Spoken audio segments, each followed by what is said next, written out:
सभी गुरु भाई बहनों को मेरा प्रणाम। आज हम आप लोग के सामने एक माता रानी का गीत लेकर उपस्थित हुए हैं। तो भैया दीदी हमारे इस गीत को आप लोग सुने और अच्छा लगे तो हमारे इस चैनल को सब्सक्राइब कर दें।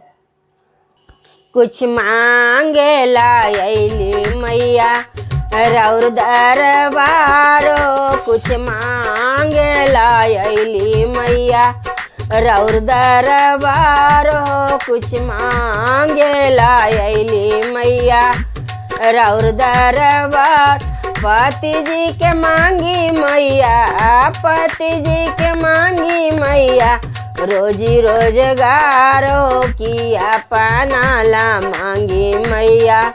16 सिंगार हो किया पनाला मांगी मैया।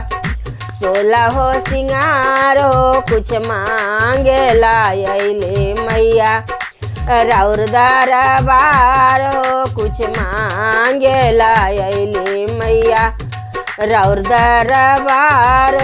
बेटा वाला मांगी मैया, बेटा वाला मांगी मैया, रोजी रोजगार पूतो ही आला मांगी मैया।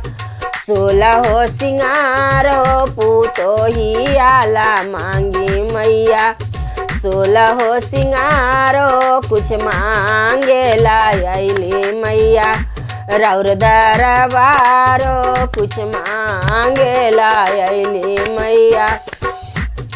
दाम दाला मांगी मैया, दाम दाला मांगी मैया, रोजी रोजगार से बेटी आला मांगी मैया।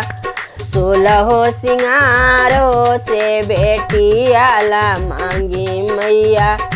16 सिंगार भाई आला मांगी मैया, भाई आला मांगी मैया, रोजी रोजगार से भाभीला मांगी मैया। 16 सिंगार से भाभीला मांगी मैया। 16 सिंगार कुछ मांगे लायली मैया रौर दरबार, कुछ मांगे लायली मैया रौर दरबार, कुछ मांगे लायली मैया रौर दरबार, कुछ मांगे लायली मैया रौर दरबार। जय माता रानी की जय, जगदम्बे महारानी की जय, सच्चे दरबार की जय।